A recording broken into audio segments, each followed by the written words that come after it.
Bienvenidos a Cuarto Intermedio, el programa del Colegio de Abogados. Roque, bienvenido. ¿Cómo estás? Gracias, Gonzalo. Bienvenidos amigos que me siguen como siempre, semana a semana, por la señal de Somos Salta, un nuevo programa.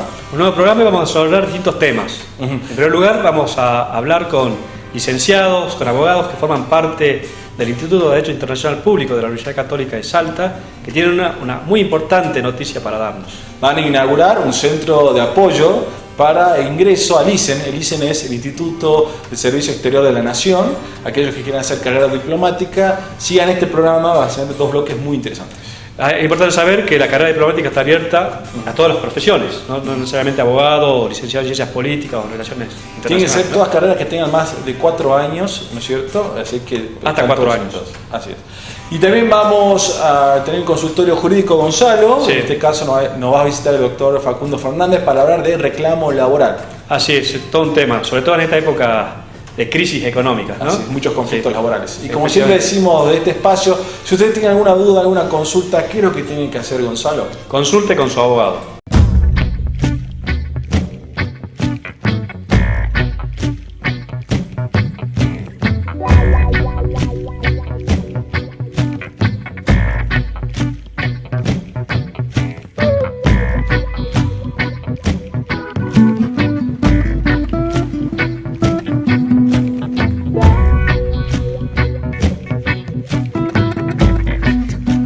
Seguimos en Cuarto Intermedio, Roque, y acá una mesa de calificados profesores universitarios, especialistas en relaciones internacionales. Así es, Gonzalo, como decíamos al comienzo del programa, tenemos una muy buena noticia para todos los salteños, ya que vamos a presentar al Instituto de Servicio Exterior de la Nación. Sí. Para ello nos acompañan el doctor Gustavo Albarrán, quien es director del Instituto de Derecho Internacional. Hola Roque, ¿qué tal? Tanto gusto. Muchas gracias por venir, y también el resto de los miembros, como la licenciada Melissa Nanguasco. ¿Qué tal? Licenciada? ¿Qué tal? Muchas gracias. Es miembro del Instituto, jefa de carrera de la carrera de Relaciones Exteriores de acá de la Universidad Católica de Salta. De la licenciatura en Relaciones Internacionales de la Universidad Católica de Salta, que tiene 2 modalidades de cursado, presencial y distancia. Bien. También nos visita el licenciado Federico de Singló. ¿Qué tal? ¿Cómo está? Muchas gracias por venir. Y el magíster Gustavo Luis Beguet. ¿Cómo está? Muchas gracias por venir. Muchas gracias. Es licenciado en Relaciones Internacionales, en Ciencias Políticas, diplomático de carrera, formó parte del Servicio Exterior de la Nación. 35 años. 35 años. Ya. ¿En qué destinos? Pues finalmente me jubilé. Está muy bien. ¿En qué destinos estuvo? Estuve en Nicaragua, primero, después en Senegal. Sí. En mi segunda salida en el Consulado General en Los Ángeles. Tercera salida en la Embajada nuestra en Brasilia. Y mi última salida al exterior como cónsul general en Encarnación, Paraguay. Ah, bien. Bueno, ¿podrían explicarnos en qué consiste el Servicio Exterior de la Nación? Uno muchas veces escucha, ¿no?, por varios lugares. Y bueno, pocas veces se interioriza respecto a en qué consiste y para qué sirve el Servicio Exterior. Bueno, ahí está la persona indicada porque pasó por allí. Sí, el Servicio Exterior es la herramienta, yo diría, principal que en nuestro ordenamiento constitucional y legal en general tiene el Estado Nacional para desarrollar, para implementar los objetivos que el gobierno que cada gobierno se fija en materia de política exterior, de presencia en el mundo, de proyección de sus intereses culturales, comerciales, económicos en general, políticos. En ese sentido, entonces, cumple un rol importante y, gracias a Dios, desde el año 68, el Instituto del Servicio Exterior de la Nación, que es una dependencia de Cancillería, donde se forman los diplomáticos de carrera, viene produciendo año a año promociones que varían en número según las necesidades, las políticas que están en vigencia en cada caso. En mis tiempos eran 25 personas que egresaban. Ahora la próxima promoción va a ser de 22. Los derechos de la mujer se han ido afirmando y cada vez hay mayor porcentaje, más presencia femenina en el servicio exterior. Así que eso es lo que puedo decir en línea general, un servicio profesionalizado, porque no solamente para ingresar como funcionario de carrera hay que hacer los 2 años del ISEN, del Instituto de Servicio Exterior, sino que a lo largo de la carrera está previsto en la legislación vigente que el funcionario tenga que hacer cursos de especialización, tesis, exámenes, como debe ser en cualquier carrera medianamente exigente y seria. ¿Ustedes son los que atienden y trabajan en conjunto o en las embajadas y en los consulados? ¿O sí, exactamente. Los funcionarios del exterior pueden ser destinados en el exterior a 3 tipos de representaciones. Las embajadas, o sea, representaciones de carácter político ante gobiernos extranjeros, los consulados y las misiones. Las misiones son en definitiva como las embajadas, pero representaciones ante organismos internacionales, Naciones Unidas, OEA, FAO, UNESCO, etcétera. Claro, muy bien.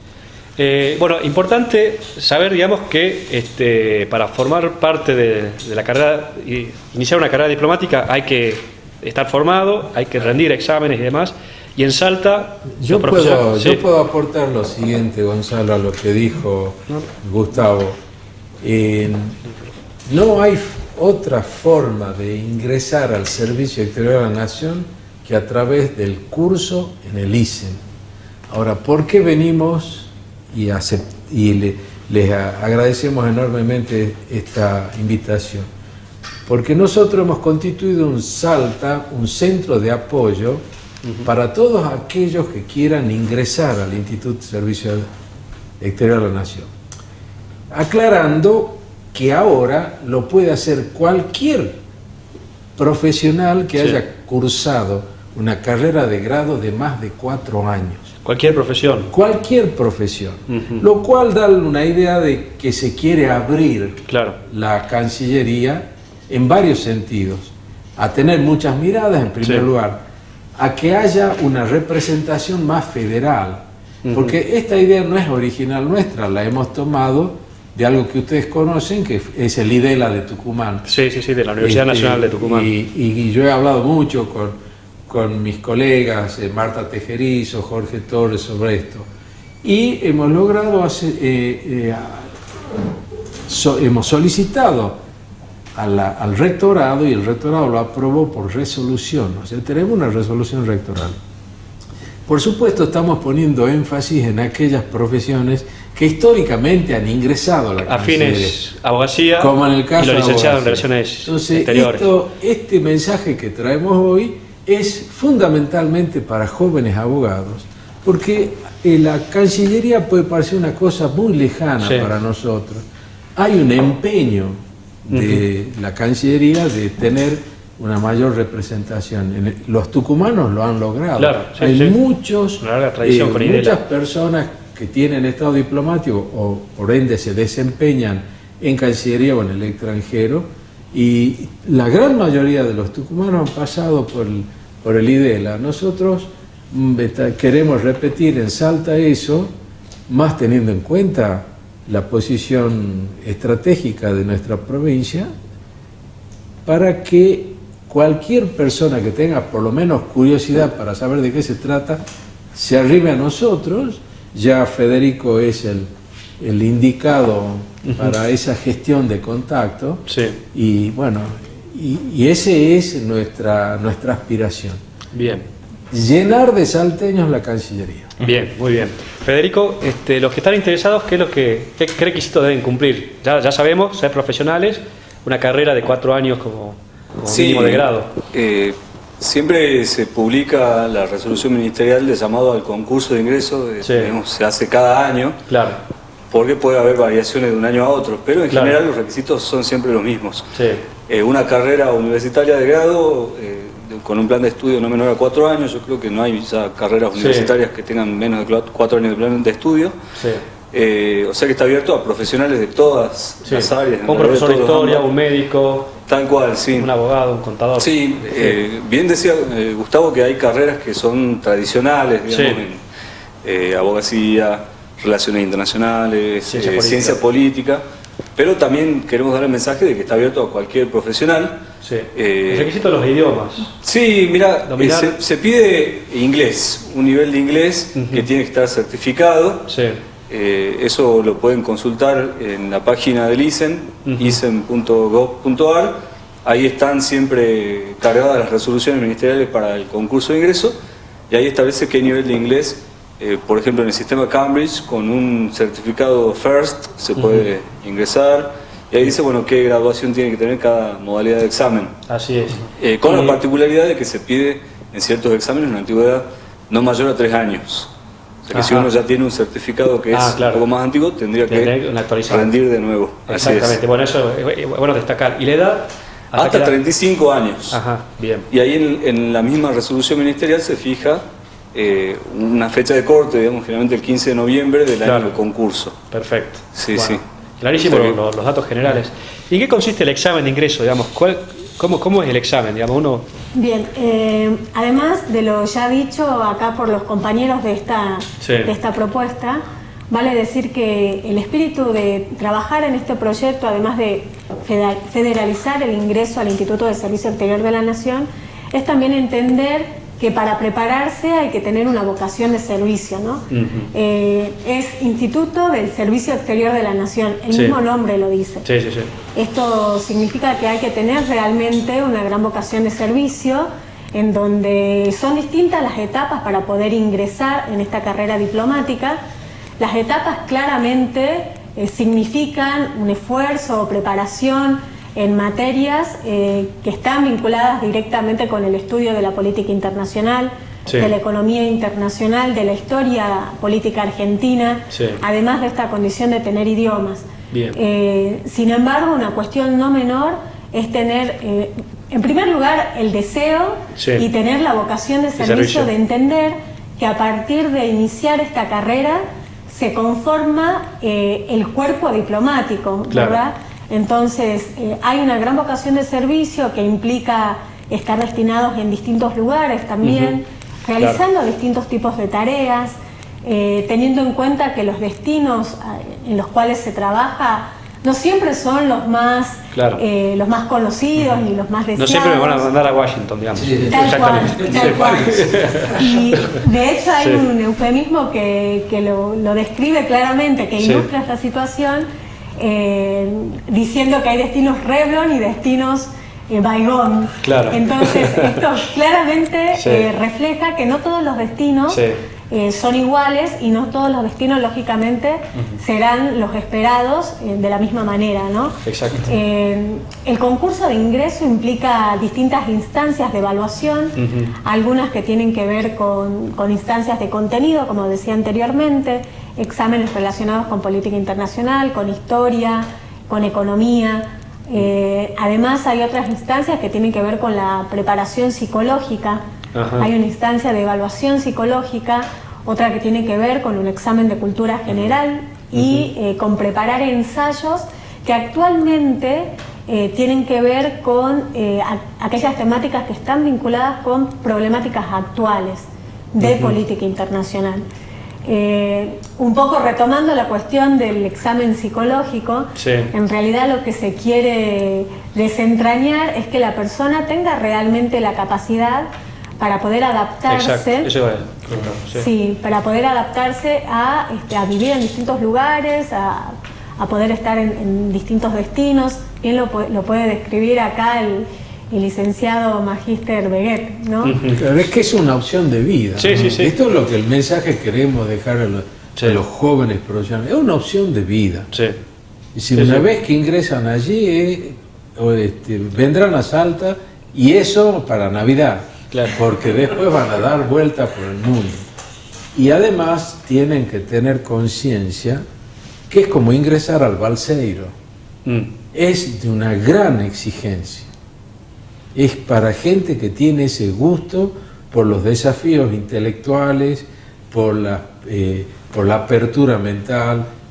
Es riguroso el ingreso y la permanencia en el Instituto de Servicio Exterior. Y para prepararse, Roque, para ese ingreso, el centro. Y vamos a hablar en el próximo bloque, digamos, cómo está preparado el centro para preparar a los alumnos que quieren ingresar, ¿no? Hacemos una pausa, ¿les parece que con la entrevista seguimos después de este breve corte?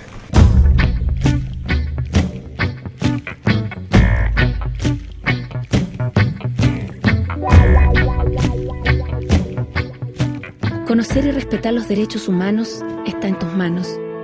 Todos los seres humanos nacen libres e iguales en dignidad y derechos, con el fin de comportarse fraternalmente los unos con los otros. Los derechos humanos no hacen distinción de etnia, color, sexo, idioma, religión, opinión política o de cualquier otra índole. Todas y todos tenemos derecho a la vida, a la libertad y a la seguridad de nuestra persona.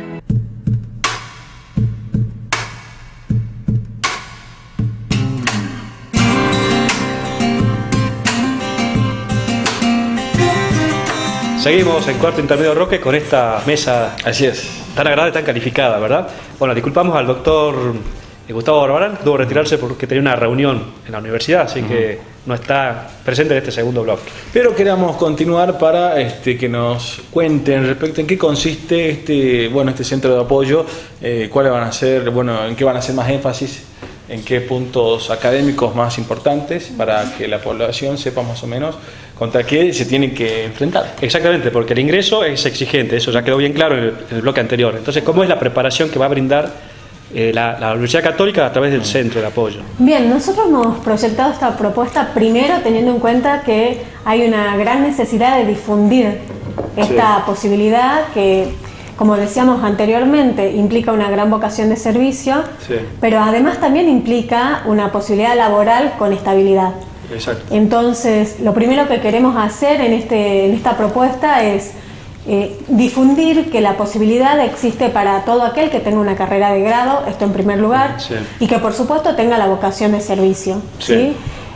A partir de allí, desde la Universidad Católica estamos dispuestos a prepararlo en cada una de las materias, que específicamente las puede mencionar el licenciado de Singló, que claramente quien haya estudiado Derecho o la licenciatura en Relaciones Internacionales verá que los contenidos puede estar más familiarizado con lo que ha sido su formación de grado, no así, por ejemplo, con quien haya estudiado Ingeniería en Sistemas, Economía o Historia, tal cual. Sin embargo, nuestra propuesta consiste en esto, ¿no? En darles un apoyo, una orientación en aquellas dudas que vayan surgiendo en cada uno de los exámenes que aquellos que estén interesados deseen prepararlo. Además, y con la ambición de que, teniendo en cuenta que estos exámenes se rinden en Buenos Aires principalmente, también hay otros centros examinadores, el más cercano es Tucumán. IDELA, ¿verdad? El IDELA, tal cual. La idea es conformar este centro para que, en función de la cantidad de personas que estén interesadas en rendir el examen, Salta también pueda ser un centro examinador. Con lo cual esto implicaría, y trayendo a colación la anécdota compartida ayer por una funcionaria del ISEN que vino a la universidad con el propósito de difundir la carrera diplomática, nos decía cuán importante es no pensar en ir a rendir el examen en Buenos Aires, sino rendirlos en los centros examinadores del interior del país. Sí, muy interesante. Sí. Tal cual. Doctor, licenciado, ¿y en qué materias es la que forma parte la currícula de este centro? Bien, en realidad el examen de ingreso consta, como bien decía Melissa, de varias etapas. La parte de los exámenes es la segunda etapa después de superar la parte de la aptitud psicológica, diríamos. Y son varias materias que se tienen que rendir. Por ejemplo, Derecho Internacional Público, Derecho Constitucional, Teoría Política, Principios de Economía y de Comercio Internacional. Hay exámenes de Conocimiento de Realidad Internacional y Nacional, Historia Política y Económica Argentina e Historia de las Relaciones Internacionales. Eso serían los exámenes escritos. Sí, son... Generalmente a los aspirantes les lleva un año la preparación de todas estas materias. Obviamente que, como bien decía Melissa, también los que son egresados de abogacía, de relaciones internacionales, de ciencia política, arrancan este camino de preparación con una base importante a comparación quizás de otros aspirantes provenientes de otras áreas del conocimiento. Tampoco es para dormirse en los laureles. Acababa de decir el doctor Barbarán en el bloque anterior que se trata de un examen muy difícil, no lo vamos a negar, pero no imposible. La bibliografía que se utiliza, digamos, es recomendada por el servicio exterior. Sí, la bibliografía es dispuesta por el instituto. De hecho, a a cada persona que se inscribe le brindan el material en un DVD que tiene, bueno, obviamente escaneados todos los materiales que se requieren. La Universidad Católica también es depositaria del material para la preparación. Varía muy poco de año a otro y en general es bibliografía que es básica en todas las universidades del país, podríamos decir, ¿no? No es algo que esté fuera del alcance. Y el mismo instituto lo provee. Bueno, me gustaría saber, Gonzalo, algunas anécdotas que nos puedan contar, sobre todo el magíster que está acá acompañándonos, que ha tenido algunas destinos, curiosidades de su historia de vida. Sí, me tocó en un momento dado recibir en Nicaragua a un matrimonio argentinos. Ellos habían sido o eran de militancia comunista, habían pertenecido al Partido Comunista en Argentina. ¿De qué año estamos hablando? Estamos hablando del 84. Plena revolución, entonces mucha gente que comulgaba con las ideas de la revolución decidían irse a Nicaragua, entre ellos muchos argentinos, a colaborar con la revolución, ya sea en la recolección del café o en lo que fuera. No siempre encontraban inserción laboral, porque era un país que estaba sufriendo un bloqueo muy serio, una crisis. Entonces, lógicamente, la calidad empezaba por casa, le daban cuidado a Nicaragua. Entonces, esta gente, en un momento dado, como no encuentra trabajo y ya tenían una criatura, deciden volver a la Argentina, pero no tenían un centavo. Y aparentemente la familia no los podía ayudar. Entonces, la única forma que podíamos lograr, la embajada no tenía presupuesto para eso, era conseguir que les dieran un camarote en un buque de Elma. Felizmente en esos tiempos existía la empresa naviera del Estado, que hoy ya no existe. Entonces, hago un primer intento de ir hasta Puerto Corinto, que era donde paraban los buques de Elma sobre la costa Pacífico, porque Nicaragua, recordemos, tiene costa sobre ambos océanos, y el comandante del buque, lamentablemente un viaje de noche, cazador, el comandante del buque me dice que no tiene cabida, porque es un barco que no tiene camarote suficiente, muy amable, tengo que volver, luchando contra el sueño, tenía que parar la banquina, me dormía, y viendo ese fracaso de ese intento, decidimos finalmente llegar al presidente de Elma, el embajador, era mi jefe inmediato, logra hablar con el presidente de Elma y nos dicen, bueno, tal día, tal hora va a atracar un buque mercante argentino que lleva un cargamento, era un cargamento de trigo, donaciones que en ese momento la Argentina hacía a Nicaragua. Y yo entonces sabía que ahí sí iba a haber camarote y que me iba a volver yo solo en el auto. El operativo duró más de un día y lo gracioso pero riesgoso a la vez era que los fines de semana, debido a la crisis de Nicaragua, todas las estaciones de servicio estaban cerradas, uno no podía cargar nafta. Mi vehículo tenía un motor grande, yo no iba a poder ir y volver aunque partiera con el tanque lleno. Así que yo tenía que llevar 3 personas en matrimonio y su criatura y atrás varios bidones de nafta. Y bueno, fue interesante, los pudimos embarcar, me llevó muchas horas, porque el puerto estaba en ese momento, fue clausurado, debido a que el día anterior, para complicar las cosas, se había producido un atentado de grupos enemigos del gobierno, que desde lanchas rápidas habían lanzado cohetes contra las grúas más modernas del puerto y las habían destruido. Así que no confiaban ni en Jesucristo. Bueno, pero logramos evacuar a la gente. Misión cumplida. Bueno, y eso habla de la vocación de servicio de la que hablaba Melissa, ¿verdad? Digamos, no importan las horas que se le roban al sueño y demás, hay que resolver un problema y hay que estar ahí. Una pregunta que quisiera hacerle, que tiene que ver con la cuestión, digamos, de que es una vocación, es un estilo de vida, es un estado militar prácticamente, o sacerdotal, decía Melissa, el ser miembro del Servicio Exterior de la Nación, ¿verdad? Pero también, digamos, es una decisión que toma una familia, ¿no? ¿Cómo es eso? ¿Cómo se concilia la familia con el servicio exterior? Y sí, hay que consultar con la patrona en el caso de los Yo me acuerdo que cuando... Y con los hijos también. Con los hijos, cuando... yo tuve ya oportunidad de salir por segunda vez al exterior,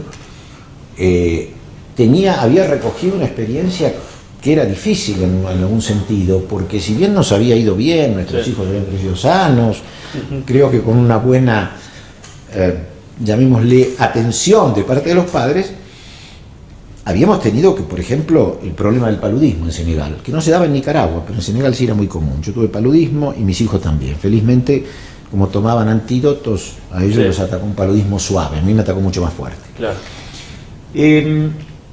Entonces, cuando yo tengo que salir por segunda vez, me ofrecen varios destinos, pero yo había pedido en esa oportunidad destinos en Estados Unidos. Había varias vacantes y yo dije, ahora quiero ir al primer mundo. Sí. Ya hice la colimba. Claro, el derecho de piso. Derecho de piso. Y quien era mi jefe estuvo a punto de convencerme de ir a un destino que no era precisamente Senegal, era un destino en Latinoamérica de mejor calidad y todo, pero donde, por ejemplo, había ciertos problemas de parasitosis, etc. Cuando yo... Y había tal vez una posibilidad de vivir más holgadamente que en Estados Unidos. Cuando se lo dije a mi mujer, no quiso saber nada. Claro. Me dijo, no, ya hicimos la colimba, no te olvides. Si a vos te van a mandar a ese país, si se dan solo esa oportunidad, nos quedamos acá. Quedarse en Buenos Aires implicaba tener que sacar a mis hijos del liceo francés, de un liceo, programa internacional, hay muchos en el mundo, etcétera, de su ventaja. Tenemos que pasar a la escuela pública, con la limitación, no necesariamente de la calidad de la escuela pública, pero que puede ser de tanta calidad como el liceo francés, pero el problema de que no iban a tener la formación ni la validez de un título que les permitía ingresar a cualquier liceo francés del mundo. Claro. Y fue una decisión difícil, pero finalmente yo le dije a este embajador, yo quiero Los Ángeles, si no me quedo acá. Y felizmente este hombre, como yo le había trabajado creo que bien durante más de un año, cumplió mi deseo. Muy bien. Bueno, como vemos, ¿no? Como decía Gonzalo, una vocación, un servicio a la patria. ¿Y cómo mantener, ya nos quedan pocos minutos, pero cómo mantener este servicio a la patria, siendo que, al menos en la política internacional, uno ve que desde los gobiernos son cambiantes, ¿no? Son fluctuantes en cuanto a las posturas, por lo menos internacionales, que como nación mantenemos? Sí, en ese sentido es cierto. Muy interesante tu pregunta. El diplomático tiene que hacer abstracción en alguna medida de sus propias ideas, de sus propias opiniones, y cumplir con lo que son las directivas de política exterior del gobierno que está en este momento en el poder.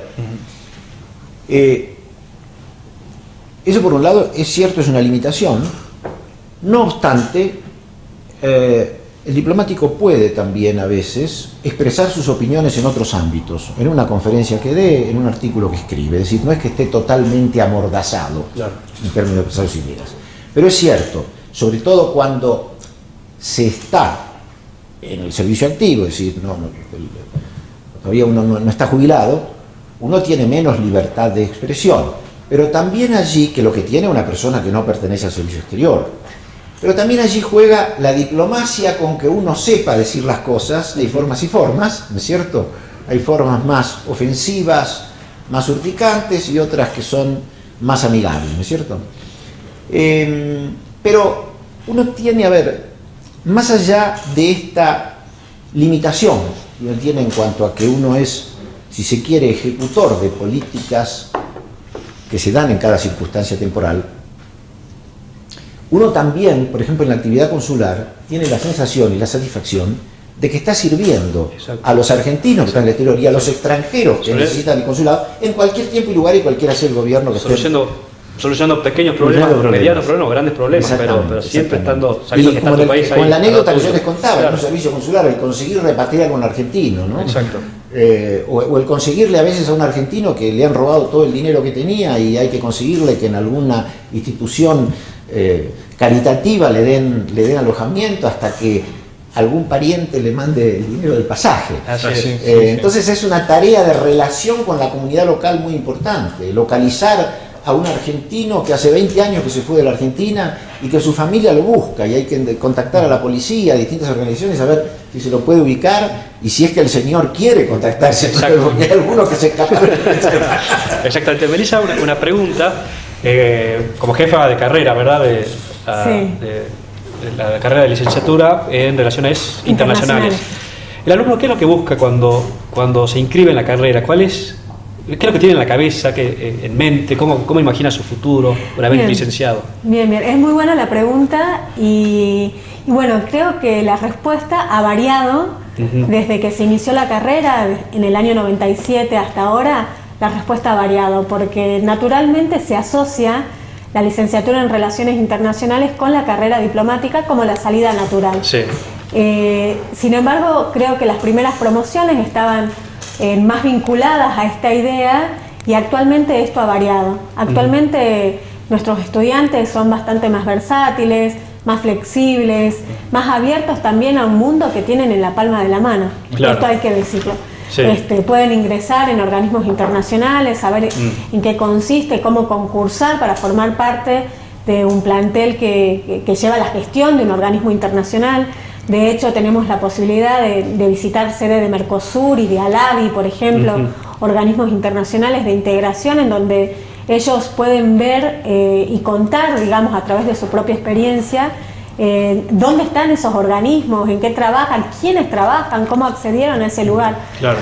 Por lo tanto, si bien antes estaba más asociada a relacionar esta carrera para ser diplomático de carrera, que actualmente es también una opción, pero diría que no es la única. Bien. Bueno, para finalizar, se nos acaba el tiempo, Gonzalo, el licenciado de Siglo, ¿cómo puede hacer la gente para comunicarse con ustedes, para acercarse al centro de apoyo? Bien, yo estoy llevando adelante lo que es la gestión de la comunicación, digamos, y de recibir las consultas. Así que pueden contactarse conmigo a mi email, es fades, FADES, 217@gmail.com. Bien, ahí lo vemos en el blog, en el Zócalo. Perfecto, hasta ahora nos han contactado ingenieros, contadores, confiamos en que van a empezar a contactarnos también los abogados. No se preocupe que te vamos a hacer mucho en la colegiatura. Bueno, agradecemos muchísimo. Felicitarlos y la verdad que un mundo fascinante. Muchas gracias. Muchas gracias a ustedes. Gracias por el espacio. Muchísimas gracias. Hacemos una pausa, Gonzalo, que por las señales Somos Altas. Ya volvemos con más Cuarto Intermedio.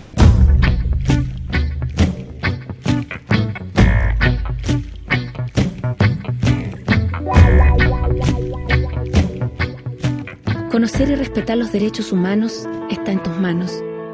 Todos los seres humanos nacen libres e iguales en dignidad y derechos, con el fin de comportarse fraternalmente los unos con los otros. Los derechos humanos no hacen distinción de etnia, color, sexo, idioma, religión, opinión política o de cualquier otra índole. Todas y todos tenemos derecho a la vida, a la libertad y a la seguridad de nuestra persona.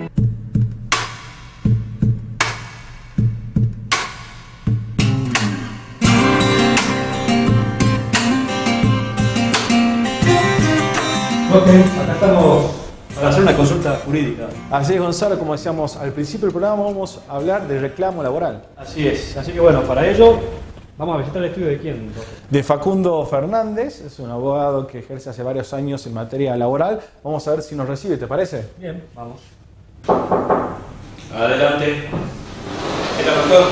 ¿Cómo está? Muchas gracias por recibirnos. Muchas gracias, doctor. Bien.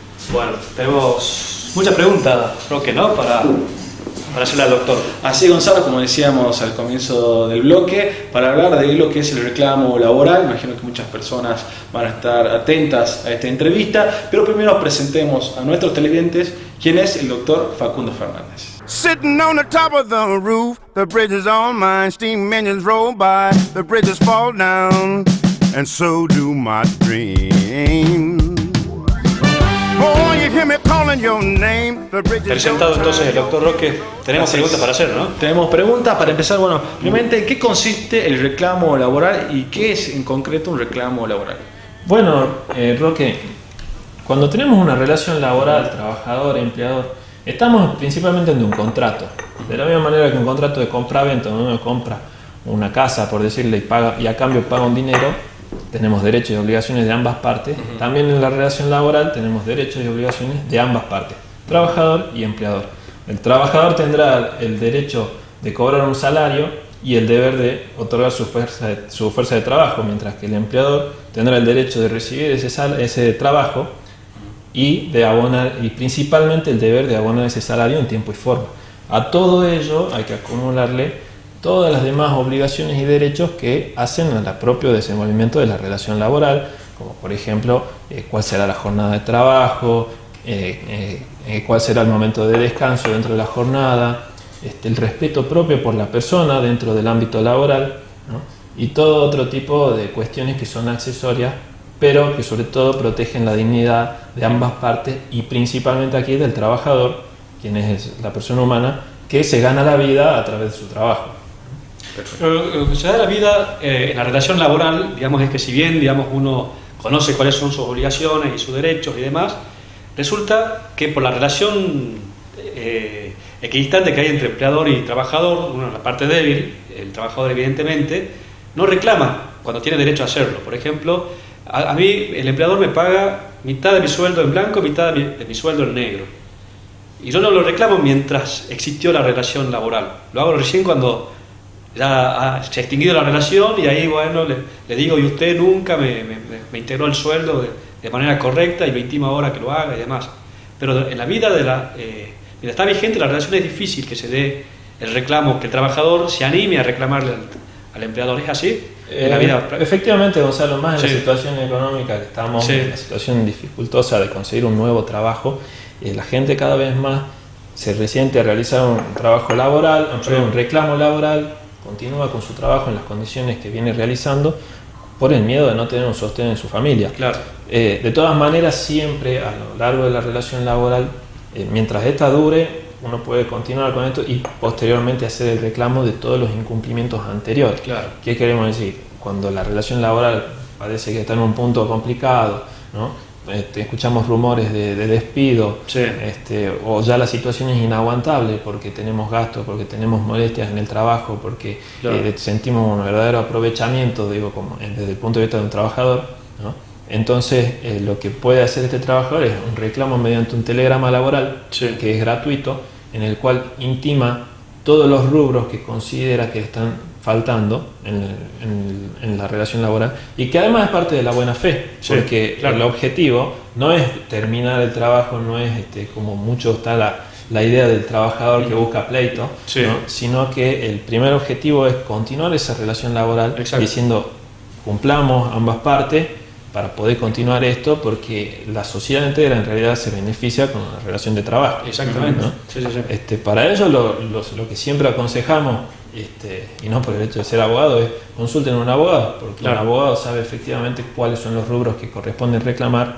No todo reclamo permite una situación de un juicio. Por ejemplo, también hay que analizar que reclamos, también el empleador tiene sus derechos, ¿no? Y también a veces, por ejemplo, las sanciones impuestas por los empleadores son justas. Entonces siempre lo mejor es consultar a un abogado, ¿no? Más en los temas laborales, que tienen un principio de gratuidad, ¿no? Desde ya la intimación mediante carta de documento es una carta de documento gratuita. ¿Qué sucede en aquellos casos, por ejemplo, en que un trabajador modelo en una empresa modelo comienza a desempeñarse y bueno, pasan los años, poco a poco va adquiriendo nuevas capacidades y va desarrollando nuevas tareas, pero en su recibo de sueldo ve que sigue catalogado o en la categoría de cuando ingresó, ¿no es cierto? Pero hoy en día ya desarrolla nuevas tareas, nuevas obligaciones adquiere y no se ve representada esas nuevas tareas en su recibo de sueldo. Tienen que hacer un reclamo por escrito, un telegrama laboral, como usted decía. Bien, sí, todo trabajador que realiza tareas tiene que recibir un salario conforme a esas tareas, según el convenio colectivo de trabajo aplicable, ¿no? O en caso de que no exista, según la ley de contrato de trabajo, pero siempre de una manera equitativa. Si no existe un convenio que lo determine, pero un trabajador tiene tareas jerárquicas por encima de otro, no es justo que ambos cobren lo mismo. Será en razón de la magnitud de la tarea. En todo caso, un trabajador, cuando considera que su salario no es acorde, una vez efectuada la consulta, sí, puede realizar la intimación para que el empleador adecúe el salario. ¿Por qué? Porque el salario es la obligación principal del empleador. ¿Y cuánto tiempo para atrás puede reclamar? Es decir, hace un año que no me están pagando como debiera, hace 4 años que no me están pagando como debiera. ¿Cuál es el plazo que tiene el trabajador para reclamar para atrás? Bien, yo en ese caso aconsejo reclamar desde el inicio de la relación laboral. Desde que está incumpliendo.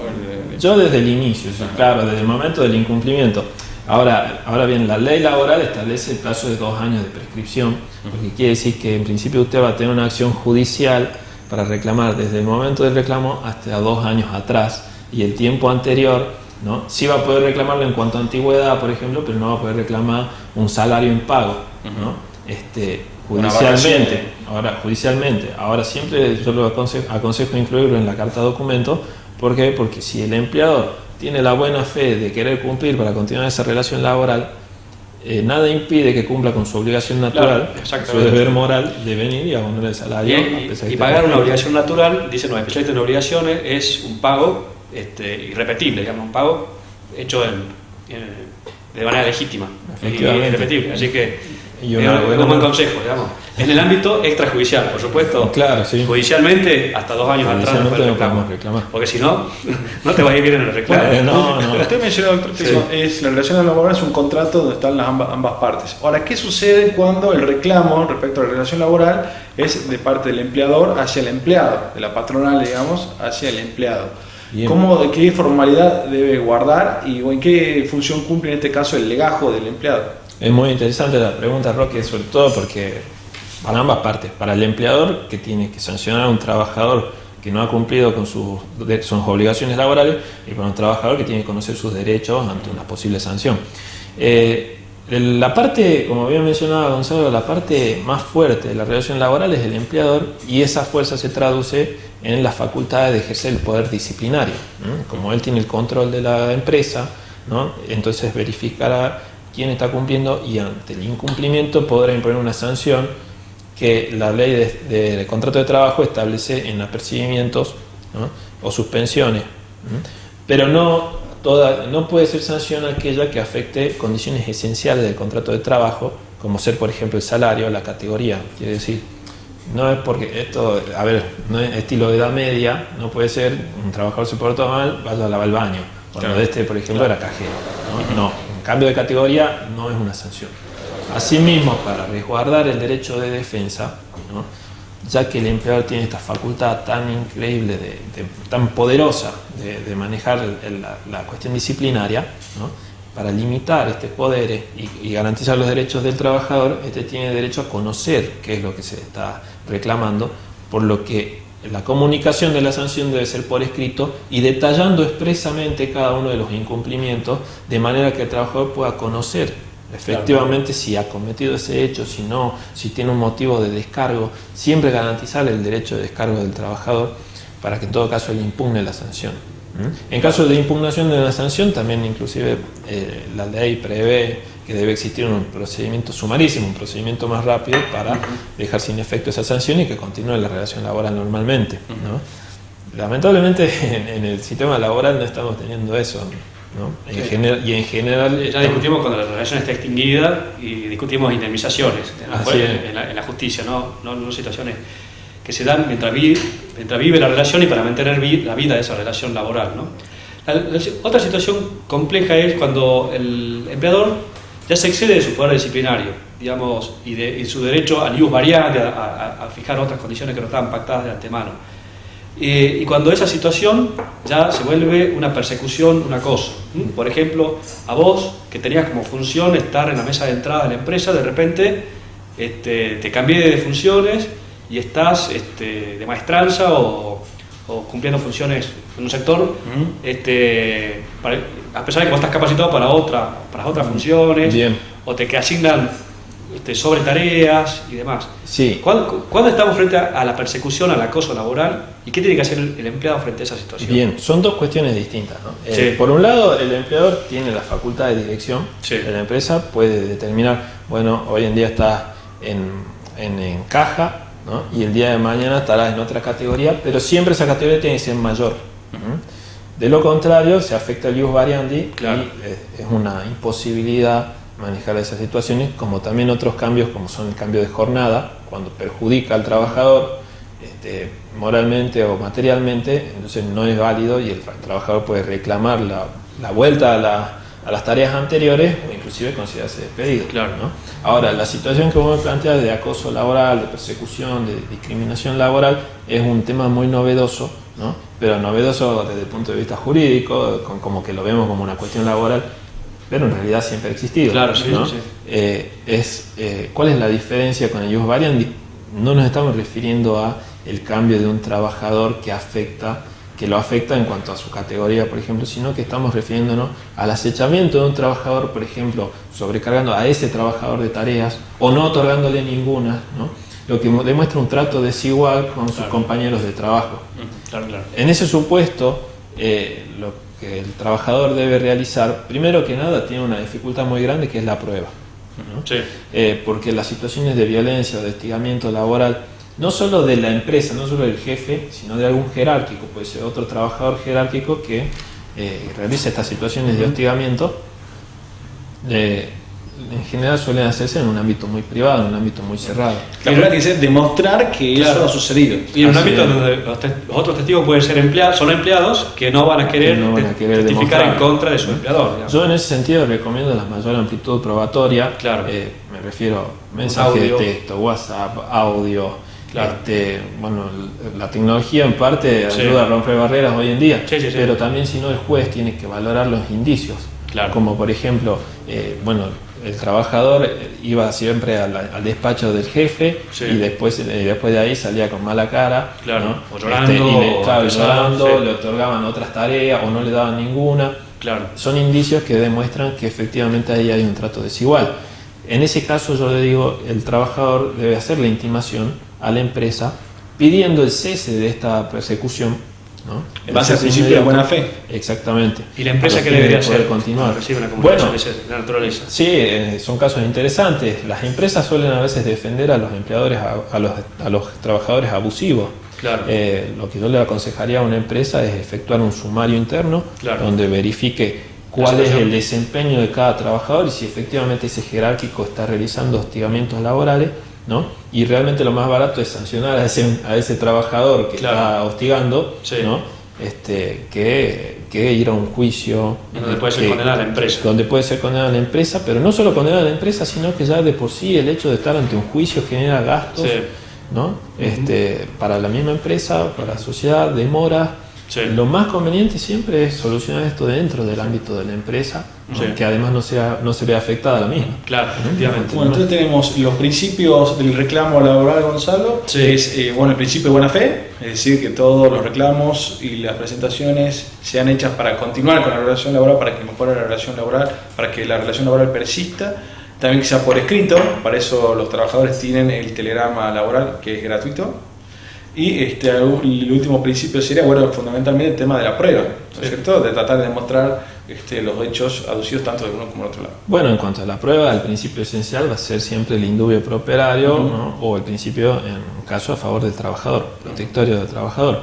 El trabajador, hemos dicho acá, como hemos destacado, esta es una relación desigual. Así es. Esto no es lo mismo que ir a comprarle al vecino, ¿no? Tenemos, al contrario, acá es como ir a comprarle a Garbarino. A Garbarino no le vamos a discutir el precio. Bueno, lo mismo con el trabajador.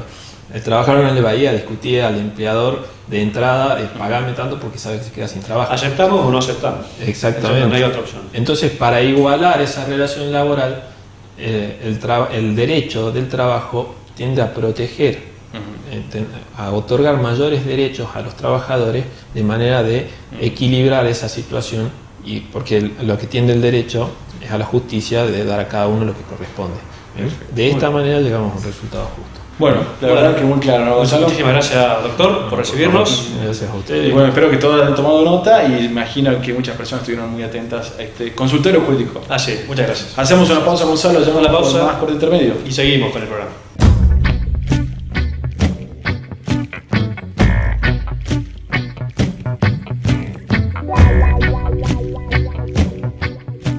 Conocer y respetar los derechos humanos está en tus manos.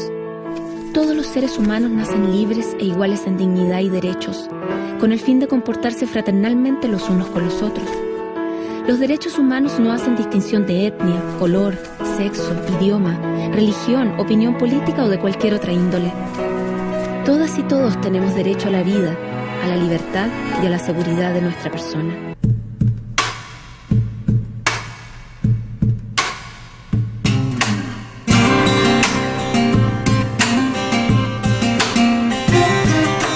Llegamos al final del programa, Roque. Así es, Gonzalo, nuestro último bloque, como siempre con las novedades y las curiosidades jurídicas. Hoy nos tenés un fallo, Gonzalo. Bueno, un fallo me parece muy interesante, ha sido publicado por el Diario Judicial, Un fallo de la Cámara Federal de Córdoba. Así es. Un afiliado a una obra social reclama a su obra social, digamos, la cobertura de un medicamento de altísimo costo, ¿sí? 345.000 euros, cerca de 16 millones de pesos. El costo de este medicamento, de este tratamiento que implicaba este medicamento. Y la obra social dijo: no tengo capacidad financiera para cubrir eso que me pide el afiliado. Es mucha plata, se queja. Es mucha plata, que es, digamos... Una crisis para el afiliado. Sí, Exactamente. Entonces los demandados también fueron el Estado Nacional, y la justicia, antes de fallar, como medida para mejor proveer, ordenó una serie de medidas contables y financieras para ver si efectivamente había un desequilibrio financiero, si la obra social tenía que cubrir este medicamento a este afiliado. Determinaron que efectivamente se iba a desfinanciar esta obra social, y ordenó que la obra social se haga cargo del 10% del costo del medicamento y el 90% restante a cargo del Estado Nacional, asegurando de esa manera al afiliado el 100% de la cobertura de este medicamento. Bueno, muy interesante. Sí, ¿no? la responsabilidad solidaria y el Estado, que tiene que estar presente. Y una justicia activa. Exactamente. El Estado que está presente, digamos, para que no se den estas situaciones de obras sociales que no puedan dar respuesta a sus afiliados, ¿verdad? Perfecto, muy interesante el fallo entonces, Gonzalo. Pero muy interesante por la época, ¿no? Una época en la que de devaluaciones, de crisis, donde los precios de los medicamentos y de los insumos están atados al dólar, y las obras sociales están en situaciones complicadas.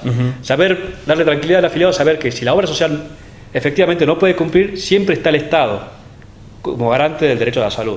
Perfecto. ¿No? Eso para darle tranquilidad a los afiliados, ¿no? Muy interesante, fallo, Gonzalo. Yo tengo otra noticia que no sé si es tan positiva o no, Gonzalo. Vamos a ver decir.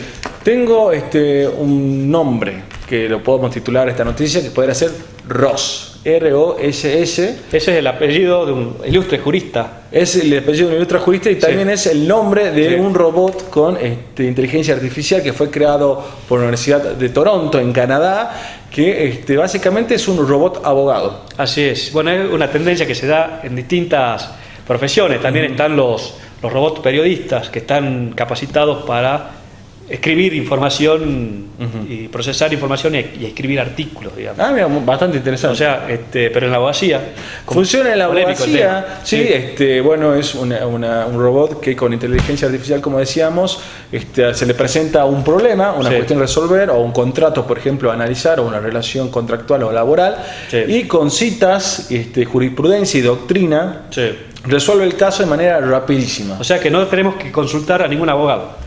Pareciera ser que no había que constituir con robot, sino darle la información a este robot, y el robot nos soluciona el problema. Se ha encendido el debate porque, bueno, algunos doctrinarios sostienen que estamos a las puertas de finalizar con la carrera de la abogacía, nada más que calculan que en 10 años ya no va a existir, o no vamos a necesitar, o la gente no va a necesitar más abogados, pero contrapartida se presentan otros doctrinarios quizás más optimistas o más realistas, como yo también es mi caso, que consideran que lo que puede hacer este robot es sintetizar lo que es hasta el presente, lo que es el pasado de la doctrina y la jurisprudencia, pero no puede analizar nuevos casos o nuevos postulados de justicia.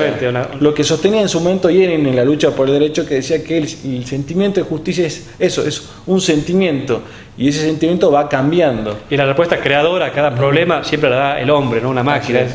Pero bueno. El derecho es constante mutar. Exactamente. Con abogados robots o jueces robot no tendríamos quizás la evolución concreta del derecho. Yo me imagino este robot que aporta la solución jurídica del caso, y además verlo por tribunales y decir, bueno, a ver cómo va mi caso, está decreto hace 3 semanas, ¿cómo reaccionaría ese robot? Bueno, cortocircuito. Entra en cortocircuito. Bueno, así que la verdad muy interesante para ver, para seguir. También una obligación para nosotros, para los abogados, para continuamente perfeccionarlos, no solamente con las nuevas tecnologías, sino también con los nuevos desafíos que nos exige tanto la doctrina como la jurisprudencia. Hay más fallos, hay más tinta en el tintero, pero el tiempo nos apremia, Roque. Así que nos queda despedirnos hasta la semana que viene. Nos vemos por la señal de Somos Salta. Así es, esto fue Cuarto Intermedio, el programa del Colegio de Abogados.